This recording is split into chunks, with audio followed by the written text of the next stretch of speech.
Hey guys, thanks for joining me tonight. I wanted to go ahead and do a video on my Altoids tin. Maybe you call yours a, personal survival kit or an Altoids emergency tin or whatever the case is. This is mine, guys. It's just an Altoids tin with some other usable gear that keeps me safe anytime I head into the backcountry. So it doesn't matter whether I'm going fishing, I'm riding machines, I'm going hiking, whatever. That's going to be in my hip pocket or cargo pocket. It's going to be on my person in a way that, it can't be separated from me. So basically the way I see this kit working is if I'm separated from my better kit, I'm separated from my day bag for some reason, then this, along with the stuff that's in my pockets, would help me through a short-term backcountry emergency. And I think it's, actually really good stuff in there. I'm very comfortable with mine. I'll go ahead and walk through it with you. You can kind of give me your opinion on it. I will say this though, guys. It looks a little bit bulky. It kind of is a little bit bulky, I'll be honest with you. But it's not so bulky that I can't carry it. As a matter of fact, I actually, throw this in my hip pocket and I carry it every day, just like some people would a wallet. I have a very minimalist wallet, but this kind of takes up a little bit of extra space, in hip pocket or whatever. But if it's ever so big that I'm not, that it's not going to be usable, that I'm tempted to leave it behind or it's not comfortable or something, I'd just go ahead and scale it back. But I've been carrying one of these things for about probably 25 years at this point in time. So I don't see it going anywhere. Another thing you're going to notice about it is, I've got some gear on the outside of it. It's secured under Ranger bands. That keeps it well protected. It keeps it from going anywhere. I'm very comfortable doing that. If you're not, by all means don't. But it really does give me a lot of extra usable gear. And, to me, it's not, it's not about how ugly it is. I know a lot of you are thinking I win the, contest for the most unattractive kit on YouTube, and I'm cool with that. But, it is one of those things where it also gives me kind of a leg up, I think, on a lot of the kits that I've seen, some extra gear to the point where, I put a little more trust in this definitely than I might, some of the other kits I've seen for sure on YouTube.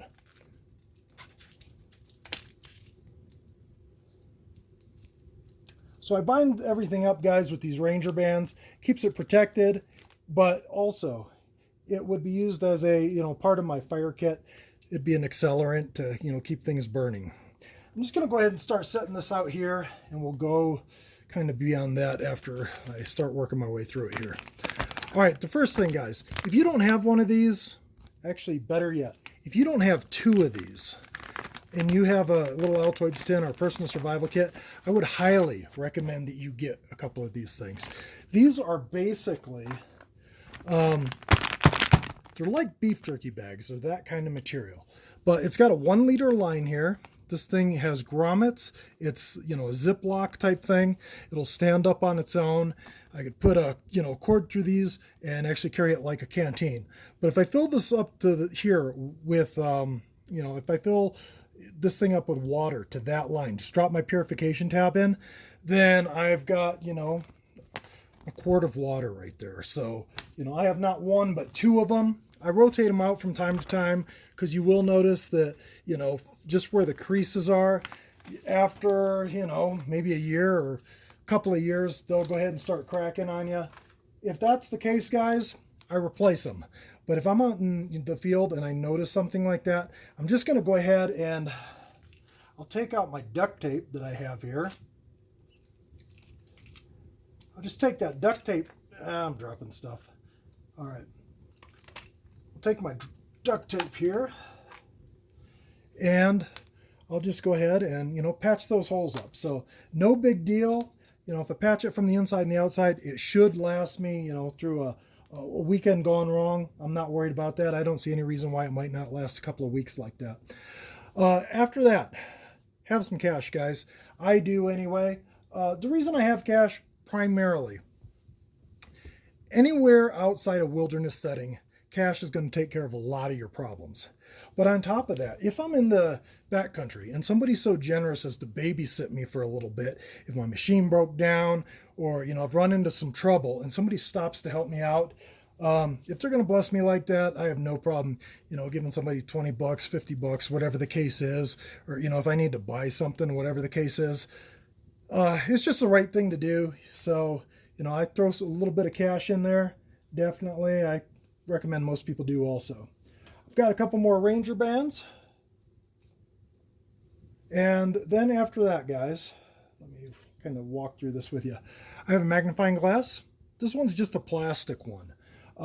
It's not really intended for starting fires. It could be used probably for that, I'm guessing. But what that is to me is it's my backup glasses, my reading glasses. So if I break my glasses, lose my glasses, forget to bring my glasses, whatever the case is, at least I've got something to help me out for, you know, some basic reading stuff. So, you know, that might be handy in an emergency. That's what I keep it for. And I've actually got, you know, other magnifying glass in my bigger kit. So I'm not super worried about that. Where I live, guys, I'm at 9,500 foot in the Rockies. Most of the year, I got 5-6 feet of snow sitting out in places where I would normally be in the backcountry during the summertime. So, you know, because everything's inclined to be soggy anyway, I'm more likely to, you know, want to use better kit, my Bic lighter, my ferro rod, that sort of thing to really get a fire going, as opposed to, you know, really trying to depend too heavily on, you know, solar ignition. All right, I've got a couple different types of bank line here. Got that as well as that. I don't exactly remember how many feet of it I have. This is some 200-pound test. It's that Kevlar cord. I don't remember how much it is. I want to say like 25 feet, something like that. I don't think it's a ton of it, but it's super strong, so I go ahead and include that in there also. There we go. All right, here's a couple of things, guys, that you might not be carrying. These are what they call, it's a celluloid. So if you're familiar with guitar picks, that super cool looking, you know, stuff that those are made out of, that's what this is. It's a plastic. It's highly flammable though. It's actually like a what's the word I'm looking for, like a flash tinder kind of thing. It just goes up quick. So you either have to grind it down or you make little fuzz sticks out of it. If you've ever carved on plastic, you know that's a pain. But because it's so thin, let me see here, because it's so thin, like 2 of these together probably aren't as thick as your credit card. So because it's so thin, I'll go ahead and keep that in my kit, and I will use that primarily, like I say, as a waterproof backup tinder should I need it, but also because it's got that really cool glistening factor to it, you know, it looks, it's just shimmers really nice. I think you can make some great little improvised lures out of it, and that's primarily what I keep it for. So, you know, it's part of my fishing kit. Thank my friend Steve. He's the one that hooked me up with those. He builds guitar picks, and so tell him thank you while I'm at it. All right, guys, that right there is just a sail needle. After that, you're going to need some purification tabs to go with that, the aqua pouches that we have. Guys, if you don't have those aqua pouches, get some. They're the toughest thing going. They're better than, you know, anything that I've seen. I know a lot of people use those unlubricated condoms to carry water. They will use grocery baggies or, you know, Ziplocs, that sort of thing. I know some people even like those Whirl packs. Those are all options. I'm just telling you, those aqua pouches are tougher than any of that. I've tried them all in the past. That's what I've settled on. Have some purification tabs to go with that. Guys, how many purification tabs do you need? You need enough to get through a short-term emergency. How long is a short-term emergency? I don't know. You know, is that 2 days? Is that 4 days? Is it a week? I have no idea. It's going to be dependent on your situation. The problem is, this is your gear right here, and you can see it's, you know, pretty packed up. So it's going to be hard to get, you know, as many purification tabs as you would prefer in there. But I would just say this, every day of purification tabs you can have is 1 day farther from having to worry about, you know, picking up Giardia or something like that from bad water. So, you know, I try and keep, in a perfect world, I try and keep 3 days worth of purification tabs in there. If I can go farther, that's awesome. If for some reason I don't have enough and I can, you know, I only got 2 days or 2.5 days, well, you know, that puts me 2.5 days farther out from having to worry about bad water. So, you know, that's what I do. I recommend you kind of do something similar. After that, I've got some fishing line. This is Western brand, made in USA, guys. Fishing line also. I haven't seen that in a long time. So when it's gone, it's gone. That's all I have. I've been kind of reserving it for my kit here. But it's, probably, I don't know. I just really like that fishing line. I have since I was a young guy. And so I had a little extra. I throw it in here. I've got a little bit more fishing line. Let me see. Got some here.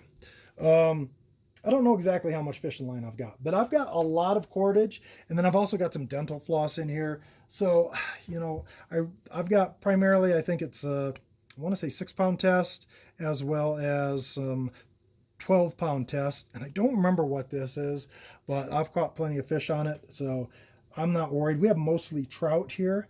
After that, though, I've also got this stuff that can be broken down, or at least the bank line I know I can. So I've got plenty of cordage. Guys, if something's important to you, have plenty of it. That's one of the most important things you can do when you're building a kit this size. All right, the next thing I have, waterproof tinder. So this is, your cotton balls with your petroleum jelly saturated in a milkshake drinking straw. So that's my guaranteed fire, even if everything is, soggy out there. I've got some waterproof tinder. And here's a couple more. These are just McDonald's straws or whatever the case is. So I've got like 3 pieces of waterproof tinder right there. After that, guys, I do have, I think about 10 lures in here, 8, 10 lures somewhere in there. I've got everything from, some woolly bugs. I've got some Mepps lures, some Panther Martin. I've got some flies in there. So, I can make my own improvised lures, and I've done it on many occasions and caught a lot of fish that way. But I figure if I find myself in a emergency where I'm needing to do some fishing, if I'm looking at fish on day 2 or whatever the case is, I might as well have some gear there that I don't have to start, fabricating. So let's just get after taking care of what we need to. Guys, do you need a fishing kit? Well, maybe not if you're in Nevada, but to me it just makes sense because we do have so many, we're up here at 9,500 foot where I'm at. The mountains around me are, they go up to 14,000 foot in my area, in my immediate area. So all that snow that's up there, it starts working its way down. It's turned into rivers and creeks and, little trout ponds and that sort of thing. So it's definitely one of those things where it just makes sense to me to go ahead and have some relatively decent, fishing gear if I'm looking at fish. All right, so let me see here. I've got a bunch of this Tinder Quick in here, and it looks just terrible, guys, and I'm okay with that. This thing rides with me, like I say, day in, day out, and this stuff has pretty much for about 25 years at this point in time, and I just replace what I need when I need to. But I live, I work, and I recreate in, a pretty remote area in the Rockies here, so like I say, all my stuff gets dirty on machines or whatever I'm doing if I open anything up. But I've got another 7 different pieces of that Tinder Quick stuff. So 7 of those plus another 3 waterproof tinder. Guys, you can see I've got my ability to, kickstart a fire pretty well taken care of. Also, I could always, use my duct tape here, which I would use to repair my aqua pouch or any other sort of gear repair or first aid stuff. I can break this down to fibers and make a little bird's nest out of it, and I've pop started that also right off my ferro rod. One thing I didn't mention earlier, guys, I do have, these are just a couple of those little the earplugs, little foam earplugs that you might have if you're, around, something, a lot of noise, that sort of thing. I don't have it for that purpose. Guys, the reason I have those, it's a emergency lure. It kind of looks like the little marshmallows that you might use for catching trout. It could be used for a bobber. It could be used as a little popper of some sort for catching fish. So I don't know. I've got 2 of them there. It doesn't take up much space once you pinch them down, although it takes forever for them to get back, to kind of swell back up after that. I do have a little compass. A lot of people don't like those compasses, guys. I'm just going to tell you this. Most people in the backcountry don't know how to use a orienteering compass anyway. I would always have an orienteering compass if I'm, going anywhere that I'm not familiar with. But, this is just a redundancy. If it tells me, which direction north is, well, that's enough to get me back to, you know, after I get into the wood line, get turned around, it gets me back to where I need to be, the general direction. And then once I get to the creek or whatever, I can just kind of follow it down to, where I park my truck. So that's kind of where I'm at. Good whistle. One thing you're not going to see, guys, you do not see a compass here. And I recommend you have a method of both audibly and visually, being seen, being recognized. I don't have a mirror in my kit. I think I said mirror. I don't know. Needless to say, I do have one in my wallet, though. We've had a lot of avalanches here in the past, and to me, it's just something I keep in my wallet at this point in time, as well as I've got one in my day bag. So I don't feel like I need one here because I'm already going to have one on me. But, by all means, have a method of being seen. After that, I do have just one of these little Streamlight Nanos. Let's see. There we go. Yeah, so it's not the best flashlight in the world. If you got $100 to spend on a flashlight, I'm sure you can find a better one. But it's probably the absolute best thing you're going to find to fit in a kit this size. So that's why I use it. All right. After that, I've got a Bic lighter. I've got some dental floss here, obviously, that's starting to come unwound. And I think I got about, 20 feet or something like that of wire there. The little brass wire, as well as my lighter. So, guys, I like to have the best kit I can. So I don't mess around with throwing matches in here. I have a good Bic lighter. And if that Bic lighter fails me for some reason, then I've also got a full-size ferro rod.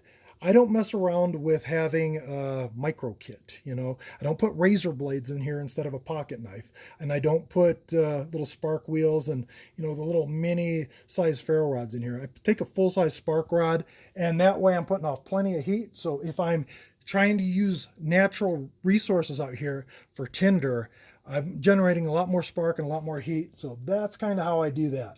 I recommend you do too. Try not to shortchange yourself, guys.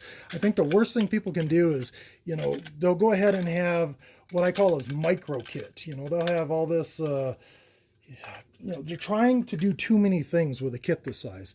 Everything here is focused on maintaining core body temperature, maintaining hydration, some signaling, some navigation, and I might have a couple little luxuries after that, but for the most part, it's really focused on the imperatives. So I think that's the best way to build a kit instead of trying to stick this thing full of T-packets and zip ties. That's kind of how I do it. Just a striker for my little spark rod there, and then I've got just some split shot. I think I got some more split shot in here, actually, if anybody cares. All right. Guys, most of this stuff can be fabricated. I can make some sinkers. I can make, some lures or whatever. But I might as well have good gear with me so I can just get after it if I find myself in an ugly situation. We were talking earlier, guys, about, having plenty of good stuff. These are fish hooks. I don't carry 3 fish hooks, and I don't carry 5 fish hooks. That right there is 30 fish hooks. So, with that, if I lose 3 or 5 hooks, I'm fine. I'm not sweating anything. But also, it gives me the ability, now I can make little trout lines. I can make fish traps or whatever. And I'm, not concerned if I lose a couple of hooks. So, if something's important to you, have plenty of it. That means hooks. That means tinder. That means whatever it is, have plenty of it. The only thing that you're going to see that I have here, because we're empty, is going to be a good pocket knife, guys.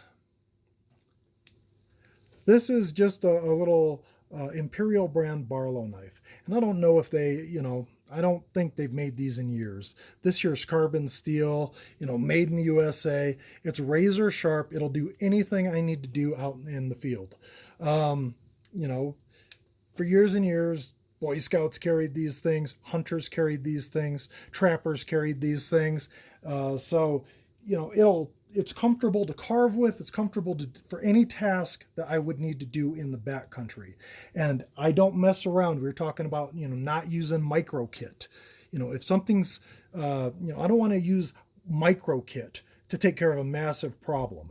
And the massive problem would be, you know, hey, I need some, you know, I need to get some tinder together for, you know, a fire. I need to start breaking some of this stuff down, or I need to cut this, you know, cut through rope, cut through whatever it is I got to do. Have a good tool. You know, don't try and put the most kit you can in this. Try and put the best kit you can in it. So I go ahead and use a, you know, full-size pocket knife, full-size spark rod, you know, good lighter, that sort of thing. Maybe you can't find your little Imperial Barlow. And if you can't, that's cool. Maybe you can find yourself, you know, a good little Schrade like this at the flea market, or, you know, wherever, yard sale. That would work. I just had this over here, but, you know, hypothetically, you could put that in there. It'll still fit in the kit. It's a little bigger. You know, you're not going to get some of the same stuff in there, but it'll work. Another thing you can do, though, maybe a better plan. Find the most awesome wife you can, and maybe she'll call you someday and say, hey, hon, I'm up here at the ranch store and they're clearing out some case pocket knives. Do you want one? And, you know, the obvious answer to anytime your, you know, good-looking wife asks you if you want a great pocket knife is, yes, honey, I do, thank you. And, you know, that's basically the modern equivalent of my Barlow. It's also a little two-blade knife here. It's plenty sharp. So, you know, the only thing that little case won't do that mine will is that, you know, it's not going to strike sparks off of quartz. So other than that, that's my kit, guys. One thing you're going to notice I don't have is shelter. I get around that by, I have a little coat pocket kit. You know, anytime I'm anytime I go anywhere, because of where I'm at, I have a jacket with me, and I have a little coat pocket kit, and that has some minimal shelter gear. So I'm going to go ahead and get out of here. Thank you for taking time to spend it with me. Guys, build a good kit. If you're going to have a little PSK or an Altoids tin, have a good one. Feel free to check out my videos. I did a whole video on, you know, how to build a better tin. Maybe you want to check that out. But please, if you feel like this has helped you in any way, or, you know, if somebody had a kit like this, maybe they'd be a little safer when they're in the backcountry. Please go ahead and hit that like button. Maybe subscribe. I'd really appreciate it. You guys have a wonderful night. Thank you so much for joining me. Have a good one. Bye-bye.